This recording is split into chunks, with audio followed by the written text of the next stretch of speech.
Amén. Y leemos la palabra del Señor en el nombre del Padre, del Hijo y del Espíritu Santo.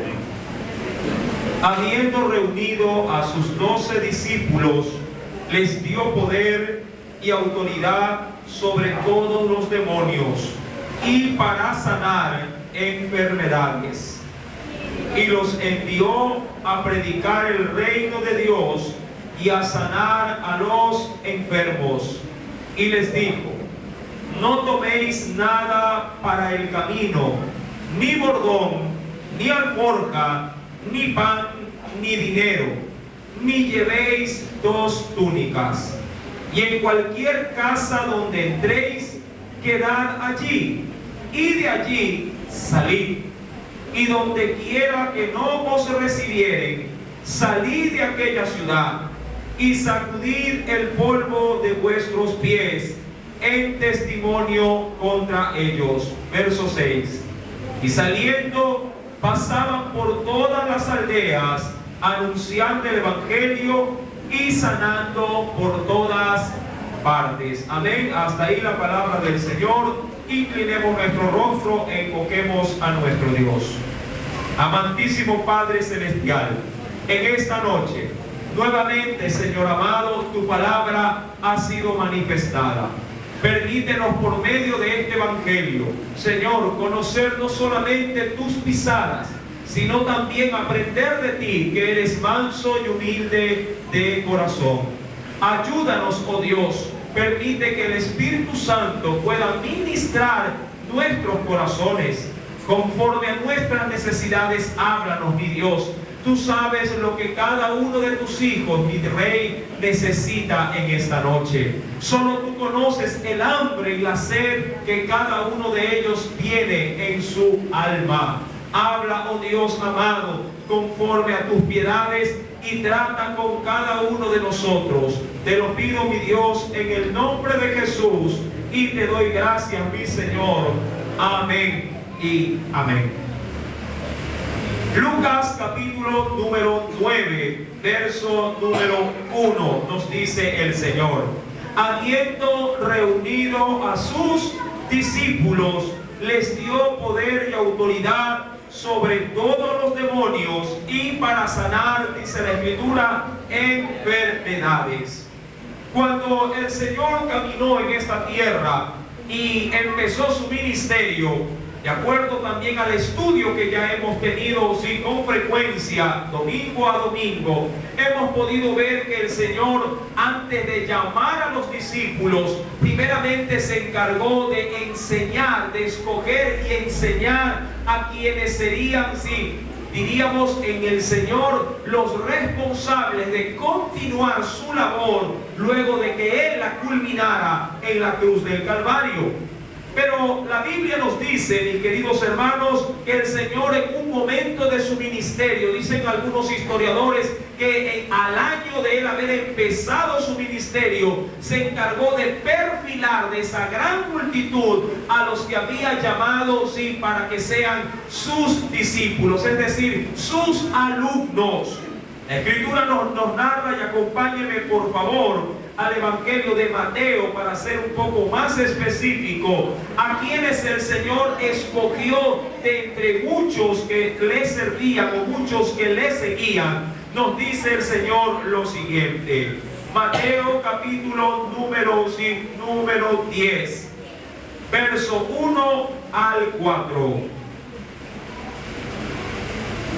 Lo declara el Señor: entonces, llamando a sus 12 discípulos, les dio autoridad sobre los espíritus inmundos para que los echasen fuera y para sanar toda enfermedad y toda dolencia. ¿A quienes en sí mismo escogió el Señor? Verso número 2 al 4 lo señala. Los nombres de los 12 apóstoles son estos: primero, Simón, llamado Pedro, y Andrés, su hermano, Jacobo, hijo de Zebedeo, y Juan, su hermano, Felipe, Bartolomé, Tomás, Mateo, publicano, Jacobo, hijo de Alfeo, le veo por sobrenombre Tadeo, Simón el cananista y Judas Iscariote, el que también le entregó. En esta noche, mis queridos hermanos, vamos a concentrarnos de manera especial no solamente en la comisión que el Señor le encargó a estos 12 de manera particular, sino en sí mismo, ¿por qué la elección de estos 12? Amados hermanos, sabemos por la Escritura que el Señor tomó a su cargo 12 de una manera también simbólica, para que cada uno pudiera representar a las 12 tribus de Israel. Cada uno de ellos de alguna manera estaba simbolizando a las 12 naciones o a las 12 tribus que le habrían de nacer a Jacob, es decir, a Israel. El Señor no solamente se encargó de tener un número exacto para representar a su pueblo, sino también de escoger a los elementos que Él creyó pertinente para continuar formándolos. Si de acaso podríamos nombrarlos, dice el verso número 2, el primero de ellos fue un hombre llamado Simón, también conocido como Pedro. Un hombre, por cierto, muy temperamental. Un hombre con un carácter fuerte o hasta cierto punto violento, pero que en las manos del Señor se perfilaba como uno de los escogidos para poder cumplir en Dios el ministerio. Asimismo, dice la Biblia, escogió también a su hermano llamado Andrés. A continuación estaban los tan conocidos hijos del trueno, Jacobo, hijo de Zebedeo, y dice ahí Juan, su hermano. Estos dos, mis queridos hermanos, eran intolerantes. No podían de alguna manera ser personas mansas, porque cuando recibían alguna resistencia violentamente, también le comentaban al Señor que querían orar para que caiga fuego del cielo y consuma a los que se resisten al Evangelio. Sí, personas, por cierto, sencillas y no tan distintas o diferentes a nosotros, pero que en las manos de Dios el Señor bien puede moldearnos a su carácter. Adicionalmente, dice la Biblia, también se encontraba Felipe, Bartolomé y cómo no reconocer a Tomás, es decir, aquel hombre que tenía que poder palpar para poder creer. Mateo el publicano, del cual dejó el banco de los tributos para servir y seguir a Jesús. Estaba también Jacobo, hijo de Alfeo, o conocido como Santiago, dice ahí, y por último también Tadeo, Simón el cananista y Judas el Iscariote. Ahora bien, la Biblia menciona que dentro de ese llamado el Señor lo hace con una comisión esencial. Acompáñeme por favor al verso 5 del mismo capítulo 10 de Mateo. A estos 12 envió Jesús y les dio, dice la Biblia, instrucciones. Amados, el Señor no nos llamó a calentar las bancas. Jesús no nos escogió para simplemente ocupar un número dentro de una iglesia. El Señor nos llamó, nos hizo conocer su nombre para servirle, para comisionarnos, para poder llevar el Evangelio, a los hombres que no tienen salvación. La Escritura menciona en el verso número 5 que a ellos los llamó el Señor y les dio instrucciones diciendo: por camino de gentiles no vayáis. Recordemos que estos 12 representaban al pueblo de Israel, y para ellos había una prohibición, pero no para nosotros.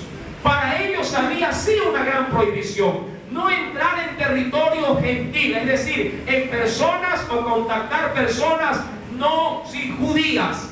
Mas para la iglesia, el poder aperturarse con el evangelio a los gentiles está más que avalado. Acompáñeme al libro de Hechos de los Apóstoles, capítulo número 13. Hechos de los Apóstoles, capítulo número 13. Evangelio de Juan.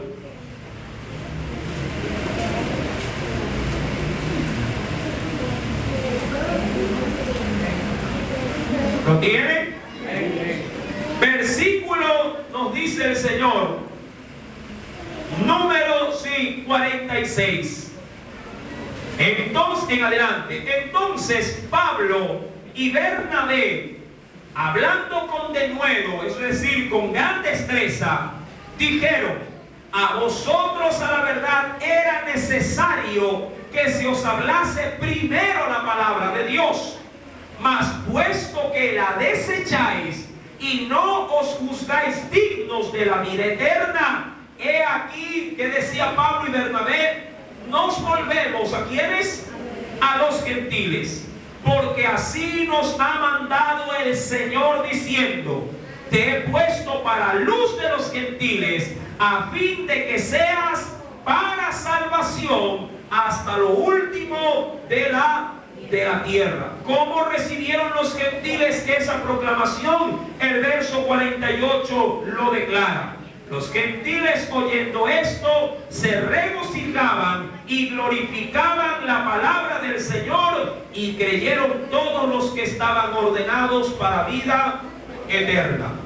Cuando el Señor llamó a los 12, recuerde esto, los llamó para predicar de manera exclusiva a su linaje, a su pueblo. Pero el Evangelio no está limitado para la nación judía. El Evangelio está extendido para todas las naciones, puesto que así lo ha ordenado el Señor. Retornando por favor al Evangelio de Lucas, capítulo número 9, nos dice el Señor, verso número 1. Habíamos mencionado que el Señor, luego de que llamó a los 12, les dio instrucciones específicas para poder ejercer dentro de su ministerio. Verso número 1. Habiendo reunido a sus 12 discípulos, les dio poder y autoridad sobre todos los demonios y para sanar, dice ahí, enfermedades. Ahora, primer punto, ¿qué fue lo que primero el Señor les dio luego de haberlos llamado? Les dio poder. Amados hermanos, no se puede ejercer o no se puede servir en la obra de Dios sin poder o sin respaldo, sí, de nuestro Señor Jesucristo. Un hombre que trata de hacer la obra de Dios sin el poder, sin el respaldo del Espíritu Santo, simplemente es una persona que gritará el Evangelio, pero nunca verá la eficacia de esa palabra. El poder que Dios da a quienes llama faculta para poder realizar la tarea que Él nos ha encomendado. La Biblia declara, y acompáñeme por favor al Evangelio según San Juan, capítulo número 14, nos declara lo siguiente. Evangelio según San Juan, capítulo número 14. Ese poder, mi amado hermano, el Señor nos lo ha así otorgado. ¿Lo tiene? De cierto, dice ahí el Señor, verso 12, Juan capítulo 14, verso 12. De cierto os digo, el que en mí cree, las obras que yo hago, él las hará también. Óigalo bien, las obras que yo hago, él las hará también. Y aún más, dice el Señor, y aún mayores hará, porque yo voy al Padre. ¿Por qué, mi querido hermano? ¿Cómo así los que son conferidos para trabajar en la obra tienen ese poder de manera exclusiva? ¿Solamente acaso porque el Señor lo quiere dar simplemente como un regalo, sin que éste pudiera ser apreciado con la validez o con la importancia que este poder conlleva también? Amados hermanos, la Biblia dice que ese poder solamente es otorgado a los que aman su nombre y guardan sus mandamientos. Ese poder no es, mi querido hermano, si bien es cierto para toda la iglesia. ¿A dónde quiero llegar con esto? La iglesia del Señor tiene poder, pero solamente ven la eficacia de ese poder los que aman y guardan los mandamientos del Señor. No todos los que llevan una Biblia tienen el poder. No todos los que pasan por una puerta a la iglesia tienen ese poder. Ese poder lo tienen aquellos que le han decidido seguir a Jesús, amar a Jesús y obedecer al Señor de la gloria. Lo declara el texto bíblico del verso número 15 del mismo capítulo 14.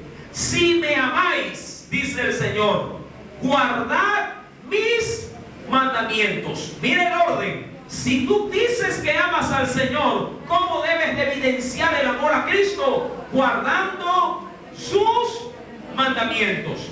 Y dice el verso 16, como consecuencia de la demanda, y yo rogaré al Padre y os dará otro consolador para que esté con vosotros para siempre. ¿A quién se refiere? El Espíritu de verdad, al cual el mundo no puede recibir porque no le ve ni le conoce, pero vosotros le conocéis porque mora con vosotros y estará, dice ahí, en vosotros. Ese poder es el poder del Espíritu Santo. ¿Quiénes, amado hermano, se benefician de esa autoridad, de ese poder? Los que aman y guardan los mandamientos del Señor. Por eso es que la Escritura menciona con bastante claridad: no todo el que me llama o el que me dice Señor, Señor, entrará en el reino de los cielos. No todos, mis queridos hermanos, los que cantamos alabanza, sí, alabaremos en el cielo. No todos los que entregamos tratados o golpeamos las puertas para predicar entraremos en el reino de los cielos. Solo los que aman al Señor y los que le obedecen, amados, ellos verán la gracia, amados, y la vida eterna que Dios ha prometido a los que le aman y a los que guardan sus mandamientos. Nos dice el Señor en su palabra, en el Evangelio, vuelva por favor conmigo al Evangelio de Mateo, capítulo número 10. Evangelio según San Mateo, capítulo número 10.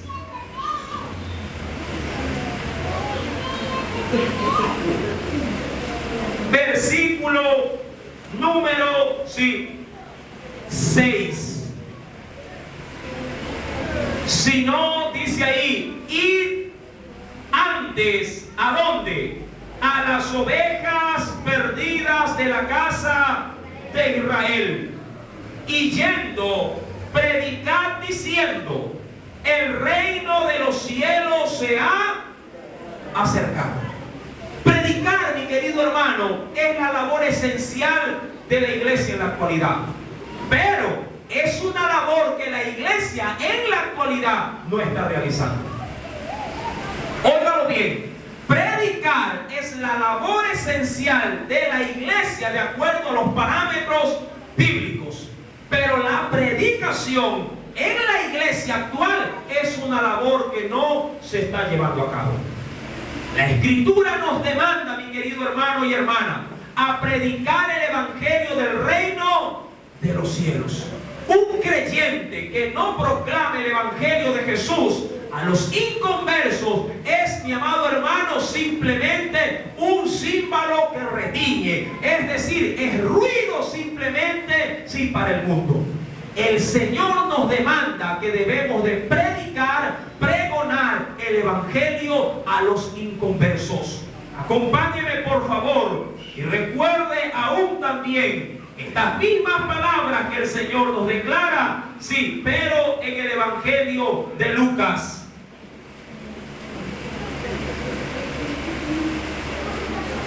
Capítulo número 9. Nos dice el Señor, verso número 6.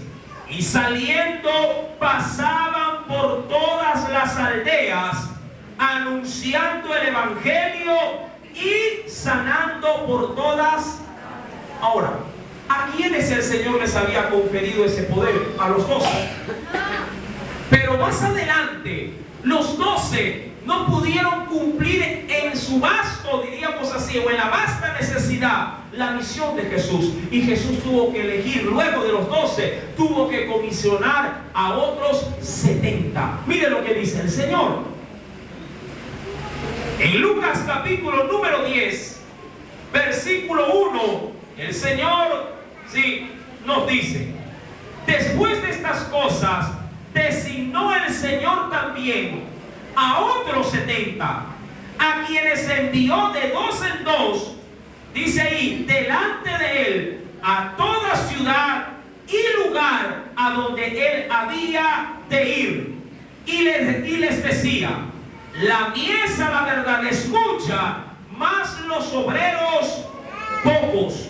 Por tanto, rogad al Señor de la mies que envíe obreros a su mies o a su campo.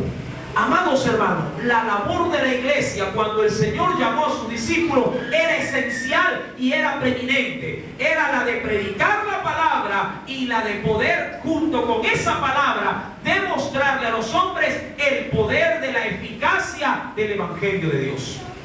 El Evangelio, amado hermano, tiene que ir acompañado de poder, es decir, de autoridad de parte de Cristo. ¿Por qué muchas veces los milagros se han dejado de palpar, se han dejado de ver? ¿Por qué? Porque la iglesia ya no predica la palabra.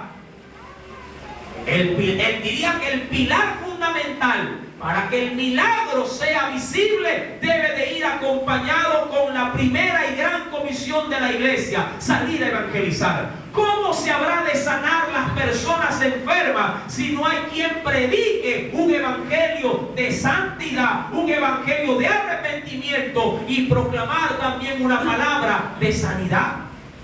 Es que, amado hermano, la labor que el Señor quiere realmente, sin manifestarle a los hombres, debe de ir acompañada primeramente de un evangelio de salvación. Usted y yo hemos visto en reiteradas oportunidades que milagro tras milagro el Señor siempre proclamaba primero salvación y luego sanidad. Salvación y a continuación sanidad. Si usted no es un creyente que está predicando salvación, no podrá ver también milagros en su vida, no podrá ver milagros en la vida de los demás.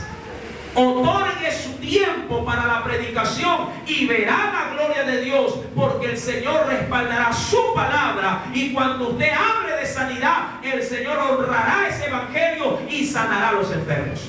Pero eso no lo va a lograr metido en su oficina. Eso no lo va a lograr metido en la cocina. Eso lo va a lograr cuando usted se determine a salir a las calles, golpear las puertas y presentar a Cristo como el Salvador y el Sanador del mundo. La Biblia nos declara, si retornamos por favor al Evangelio de Lucas, capítulo número 9. En el verso 1 nos dice: habiendo reunido a sus discípulos, les dio poder y autoridad sobre todos los demonios y para sanar enfermedades. Y los envió, óyelo bien, a predicar el reino de Dios y a sanar, dice, hemos visto por medio del Evangelio de Juan que el Señor ha dado ese poder y que cosas mayores haríamos que las que Él también hizo. Este evangelio debe de ir acompañado, recuérdalo, de un evangelio, de arrepentimiento y acompañado de milagros. Verso número 3. Y les dijo: no toméis nada para el camino, ni bordón, ni alforja, ni pan, ni dinero, ni llevéis 2 túnicas. Es decir, no tengas cuidado, ¿de qué? De la provisión. ¿Por qué, mi querido hermano? Porque el obrero es digno de su salario.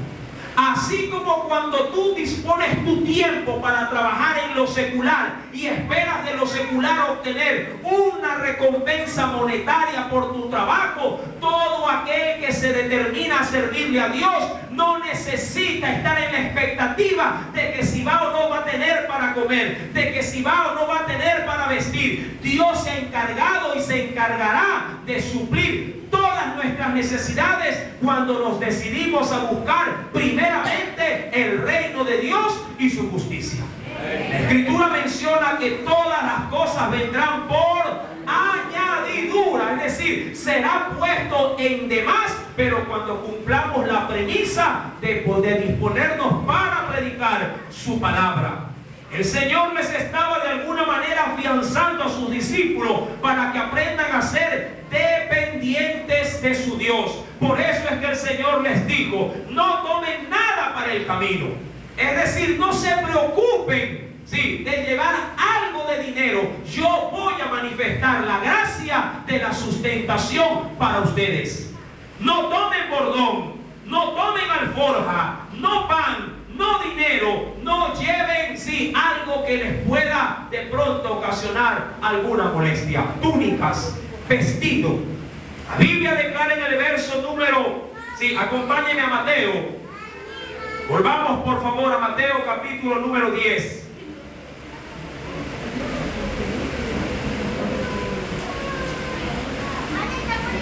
Mateo capítulo número 10. Verso número 9. No os proveáis de oro, ni plata, ni cobre en vuestros cintos, ni de alforja para el camino, ni de 2 túnicas, ni de calzado, ni de bordón, porque el obrero es digno, dice ahí, de su alimento. Yo no sé si usted ha experimentado en la vida cristiana una dependencia de esta naturaleza. Son, diríamos, pocos aquellos que pueden llegarle a decir a Dios: si tú eres un Dios real, un Dios que sustenta. Cada quien ha de haber tenido su propia experiencia, pero yo recuerdo en mis primeros años de cristiano experiencias tan gratas como los que testifica este texto bíblico. Me recuerdo, mi querido hermano, que en mis 3 primeros años como cristiano, mi entrega a la obra del Señor fue prácticamente casi como que absoluta. Serví a Dios de una manera tan, diríamos, tan ferviente, de una manera tan metida en las cosas de Dios, que en esos 3 años, mi querido hermano, el Señor no solamente se encargó de darme el sustento a mí, sino que también logró sustentar a mi esposa y a mis 3 hijos. Él me vestía, mi querido hermano, y no porque yo salía a pedir ropa, y no porque no tuviera un trabajo, sino que yo entendí, mi querido hermano, que no hay cosa más grata, no hay cosa más reconfortable para un hijo de Dios que ponerse a las órdenes de ese Dios.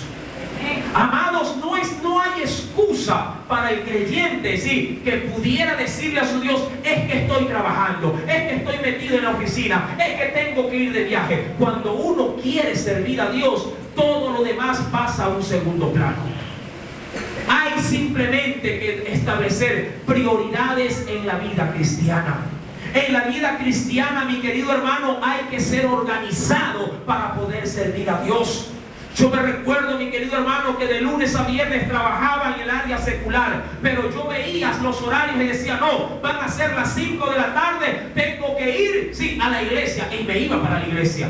Cuando llegaban los fines de semana, yo simplemente no me hacía cargo del área, diríamos, laboral. Fines de semana eran consagrados por completo al Señor. Si venían misioneros, yo me ponía a las órdenes y decía: yo los llevo. Y nos íbamos, mis queridos hermanos, con personas que yo ni conocía. Nos íbamos en este caso a los puntos de aquí de la provincia del Guaya. Nos íbamos a Nobol, nos íbamos a Sabanilla, nos íbamos a Petrillo. Ahí, amado hermano, con megáfono y con micrófono en mano, aperturando con el evangelio. Amados, el Señor sabía que en ese entonces mi sueldo era un sueldo básico. Yo trabajaba porque la Biblia dice que el que no trabaja tampoco deba de comer. Pero yo también sabía que a mí el dinero en ese sentido no me alcanzaba para mantener una familia con una esposa y 3 niños pequeños. Pero a mí Dios en ese entonces me daba todo lo que yo necesitaba. Si un par de zapatos sí me hacía falta, venía alguien de la misma misión, sí, de estos hombres de Dios, y me decían, póntelo. A mí no se me hacía, como dicen los muchachos, se me hacía cosa nefasta ponerme un par de zapatos usados. Cuando venía una camisa que estaba usado, la lavaba, la planchaba, y gracias, Señor, por esa bendición. Así de sencillo. Amados hermanos, a mis hijos nunca les faltó un bocado de pan en el servicio. Nunca les faltó, si sobre sus cuerpos, una ropa que ponerse. Dios tenía, como lo dice su palabra, cuidado de mí y de todos los míos. Porque la Biblia dice, óyelo bien, en el verso número 10, porque el obrero es digno de su alimento. Y si un patrón sabe pagar bien, es el patrón de los cielos. Él paga bien, paga mejor, y él realmente agradece su labor.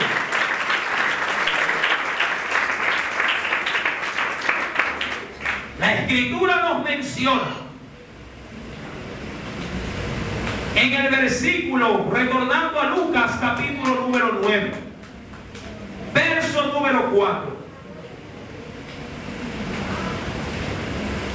Y en cualquier casa donde entréis, es decir, donde te den la apertura para entrar, ¿a qué tienes que dedicarte? Dice ahí, quedad allí y de allí también. Es decir, si alguien te da apertura para entrar en su hogar y predicar el evangelio, pues entra en ese lugar. Pero recuerda que tu fin de estar ahí no es la de ir a enterarse cómo vive el marido, cómo de ir a enterarse cómo vive la mujer y los hijos. Tú tienes que ir ahí con un mensaje de esperanza.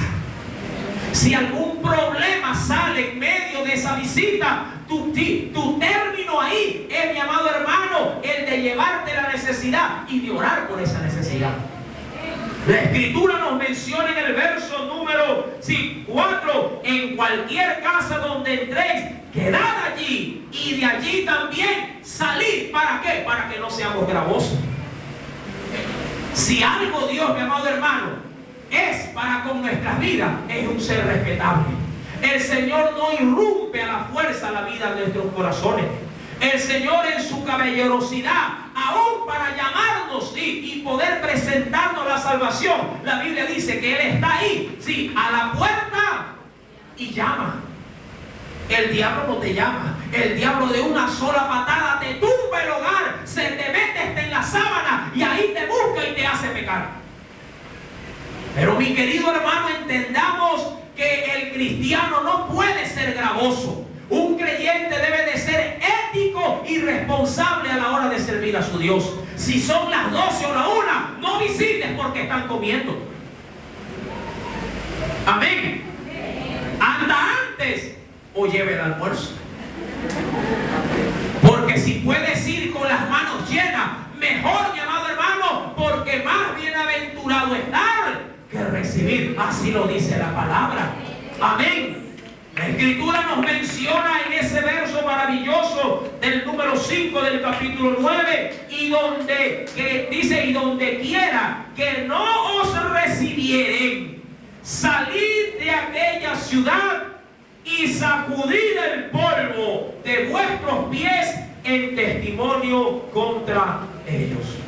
Si algo, mi querido hermano, yo he aprendido en estos más de 20 años de ser cristiano, es que no se puede ser más bueno que Dios. Si algo yo he aprendido en esta vida cristiana, es a recibir alegrías y también tristezas, sí, a la hora de predicar el evangelio. A veces parece algo en la actualidad molestoso que alguien esté continuamente golpeando la casa o la familia de una persona para invitarle a la iglesia. A veces mi esposa me dice, ya podemos ser que hasta caigamos chancho, me dice ella. Porque a la verdad, si el evangelio muchas veces no haya apertura, aún dentro de las propias familias cristianas. El evangelio, pareciera mentira, mi amado hermano, causa dos reacciones. Sí, la de aceptación, pero también la de rechazo. Y aún en los propios hogares cristianos. A querido hermano y hermana, que cuando uno lleva una palabra de parte del Señor a una familia, sí, o los oídos, quienes escuchan de esa palabra, se hacen pesados, se hacen duros, y aun cuando no nos dicen nada con sus palabras, pero sí en su manera de ser, manifiestan un rechazo. Y la Biblia dice que cuando hay rechazo por parte del hombre a esta palabra, no podemos ser más buenos que Dios. Debemos sacudir, es decir, debemos decir: Señor, hasta aquí yo llegué con esa vida. Tú, Espíritu Santo, encárgate de lo que tienes que hacer. ¿Por qué, mi querido hermano? ¿Acaso el Señor no quiere volver a esa vida? Claro que quiere darle otra oportunidad.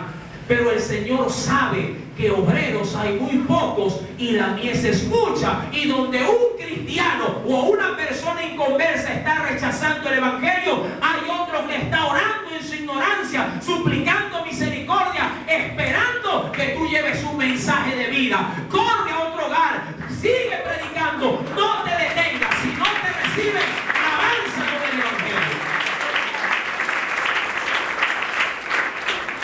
Donde quiera que no os recibieren, salid de aquella ciudad y sacudid el polvo de vuestros pies en testimonio, dice ahí de la Escritura, contra ellos. Y eso fue específicamente lo que hizo el apóstol Pablo en la ciudad de Antioquía, que estaba entregada a la idolatría. Acompáñame para ver este suceso. En el libro de Hechos de los Apóstoles,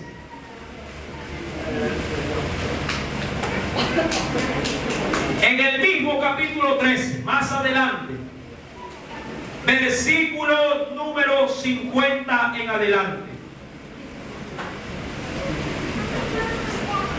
Si un amigo tuyo está cansado de que tú le prediques, ya no le prediques, avanza con otro amigo.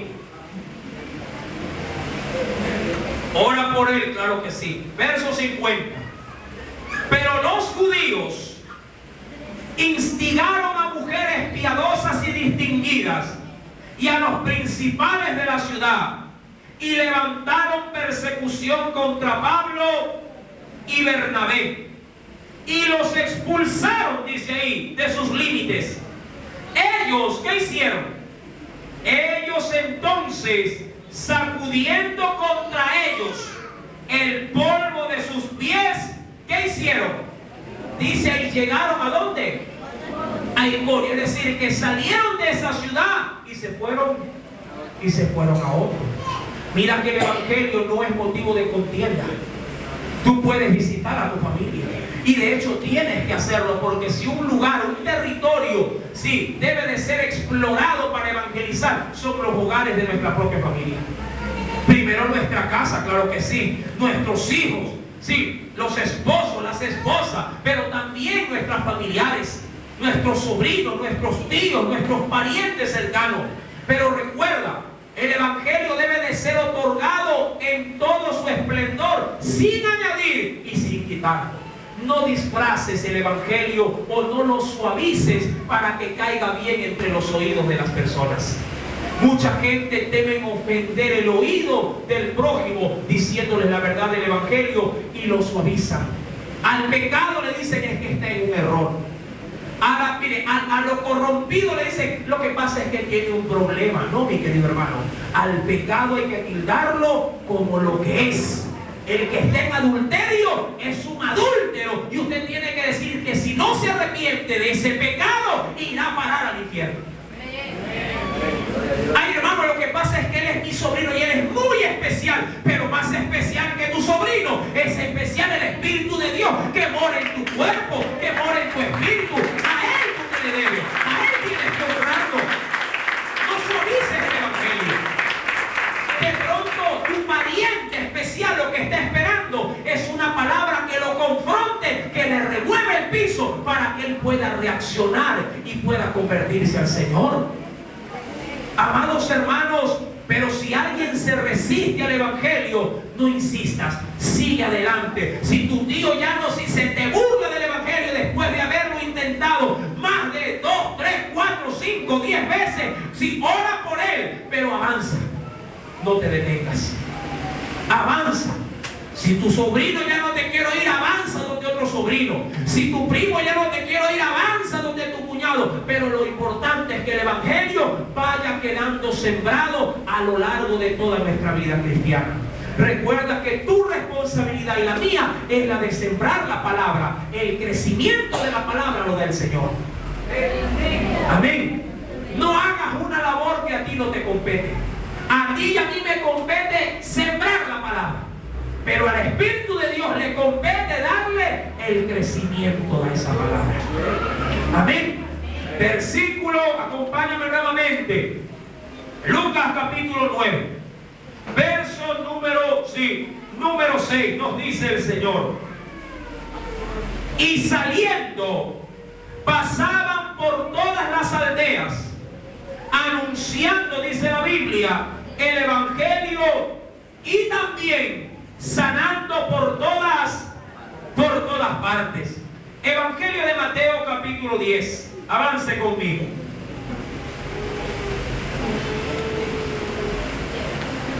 Mateo capítulo 10.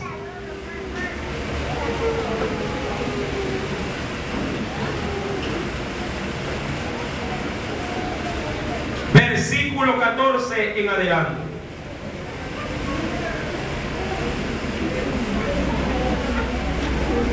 Si alguno no os recibiere y no oyere vuestras palabras, salid de aquella casa o ciudad y sacudid el polvo de vuestros pies. De cierto os digo que en el día del juicio será más tolerable el castigo para la tierra de Sodoma y de Gomorra que para aquella ciudad, o también para aquella casa. Verso 16. He aquí, yo os envío, y ponle asunto a esto, como a ovejas en medio de lobos.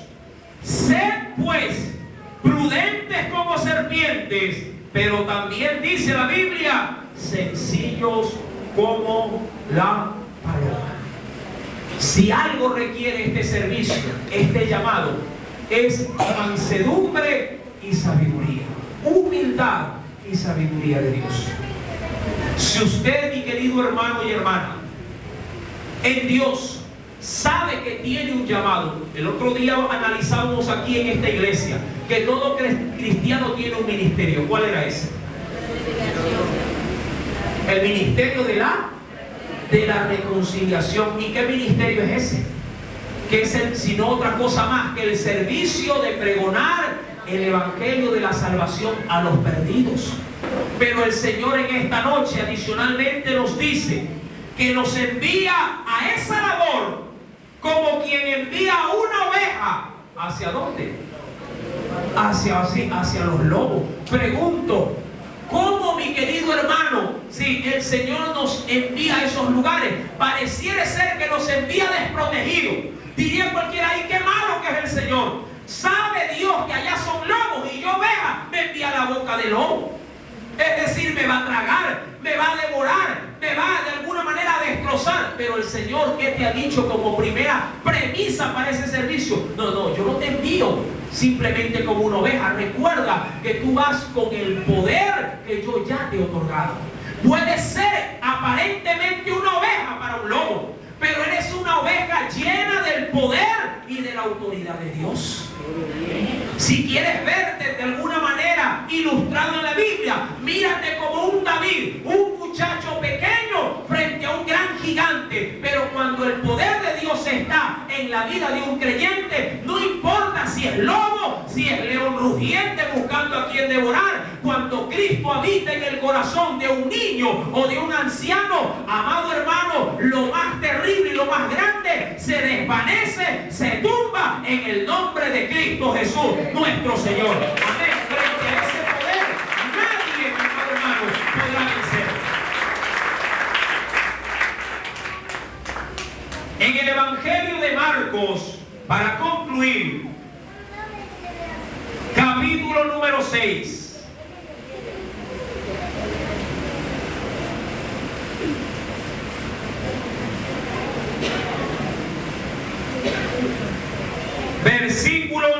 12 y 13.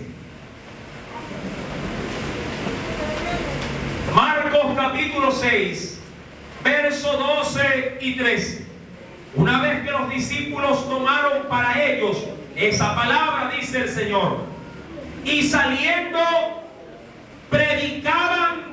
¿Qué cosa predicaban, mi querido hermano? Tú no puedes cambiar ese mensaje. Dice ahí, predicaban que los hombres, ¿qué cosa? Que tú puedas usar como plataforma un tema, diríamos, adicional. Es decir, que podrías utilizar para aperturar un diálogo, sí, que la economía, que la política, sí, o situaciones de pronto, sí, de la naturaleza, lo puedes hacer, pero nunca vas a poder reemplazar el mensaje de arrepentimiento por un mensaje adicional. La palabra de Dios a ti y a mí nos indica que debemos de predicar que los hombres se arrepientan. Amén. Que se arrepientan. Y dice adicionalmente, y echaban fuera muchos demonios y ungían con aceite a muchos enfermos y los sanaban. ¿Quieres experimentar milagros en tu vida? Ponte a las órdenes del Espíritu Santo. ¿Quieres experimentar realmente sin cosas extraordinarias en tu vida? Ponte en la brecha donde Dios te quiere poner, y entonces vas a testificar que Dios es un Dios real y no solamente se encuentra ilustrado en un libro llamado Biblia. El Evangelio, la Biblia dice que el Evangelio es poder de Dios para salvación para todo aquel que cree. Si tú quieres ver la mano de Dios en tu vida, tú tienes que ponerte en la obediencia de ese Dios. No me digas, mi querido hermano, es que estoy ocupado. Yo también estoy ocupado. Tú trabajas, yo también trabajo. Tú te cansas, yo también me canso. Tú te enfermas, yo también me enfermo. Pero hay una diferencia, mi amado hermano, entre servirle a Dios enfermo, cansado, necesitado, o quedarse en casa descansando o haciendo sus tareas sin considerar las prioridades del reino de los cielos. Tú tienes que entender, y esto yo lo he trillado constantemente desde este altar: Dios es galardonador de los que le buscan. Él honra a los que le honran, mi querido hermano. Si tú quieres ver en tu vida poder de Dios en este Evangelio, tienes que sacrificar tu tiempo, tienes que sacrificar amistades, tienes que sacrificar esparcimiento, porque, amado hermano, no se puede, mi querido hermano, sin ver la gloria de Dios, sin pagar un precio. Y no estoy hablando de salvación, porque la salvación es gratuita. Pero si tú quieres ver poder de Dios, santificación, milagros poderosos en tu vida, tienes que darle a Dios lo que el Señor te ha exigido. Recuerda este texto que yo también lo menciono mucho desde este altar. Tú tienes que aprender a darle al César lo que es del César, pero también a Dios lo que es de tu Dios. Y a tu Dios le pertenece tu vida, tu familia y todo cuanto tú tienes. Si así deseas aceptar el llamado de Dios, bienvenido seas al cuerpo de Cristo. Porque el Señor, sí, no ha llamado a cobardes, ha llamado a hombres y mujeres, diría yo, dispuestos a aceptar en valentía el supremo llamamiento que tenemos. Y eso es el de pregonar el Evangelio a toda criatura, para la gloria de su nombre. Oremos. Amantísimo Padre Celestial, en esta noche, Marcos, en el último capítulo 16, nos dice: id por todo el mundo y predicad el Evangelio a toda criatura. Y aún más, el que creyere y fuere bautizado será salvo, mas el que no creyere será condenado. Y estas señales seguirán a los que creen. En mi nombre echarán fuera demonios, hablarán nuevas lenguas, tomarán en las manos serpientes, y si bebieren cosa mortífera no les hará daño. Sobre los enfermos pondrán sus manos y sanarán. Señor, yo quiero ese poder. Yo quiero ese compromiso. Es verdad, tú sabes mi agenda. Tú sabes, oh Dios amado, el tiempo que yo tengo. Pero también tú, mi Dios, conoces perfectamente de que cuando tú me hiciste conocer tu nombre, me llamaste para que yo cumpliera un propósito. Y mientras ese propósito no se haya cumplido en mi vida, yo no quedaré satisfecho en esta tierra hasta ver que tu nombre se glorifique en medio de mi vida, en medio de mi hogar, en medio de los míos, en la iglesia de Cristo. Señor Jesús, yo te pido, mi Dios, que tú me ayudes a predicar esta palabra, que tú me confirmes el poder que necesito, poder que viene para todos aquellos que creen, que aman y guardan tus mandamientos. Yo no he venido a calentar una silla, no he venido tampoco a tener un encuentro emocional en un culto. Si yo estoy aquí en esta noche, es porque he decidido que mi vida quede consagrada completamente al Cristo que un día me salvó, al Cristo que un día, derramando su sangre en una cruz, la hizo recaer sobre mis ofensas y las lavó y las limpió y me emblanqueció para que yo pudiera brillar, para ser luz de este mundo y sal en esta tierra. Ayúdame, oh Dios, con mi vida a sazonar un mundo insípido, carente de amor, carente, oh Dios, de salvación. Ayúdame, oh Dios, y mantén mis labios siempre abiertos para pregonar este evangelio a todo a quien lo demande. Te doy gracias, Señor, porque tú has hablado a mi vida, has hablado conforme a mis necesidades, pero son sobre todo a las necesidades de tu reino, el reino de los cielos. Amén y amén. El Señor engrandezca su glorioso nombre. Un fuerte aplauso al Padre, al Hijo y al Espíritu Santo.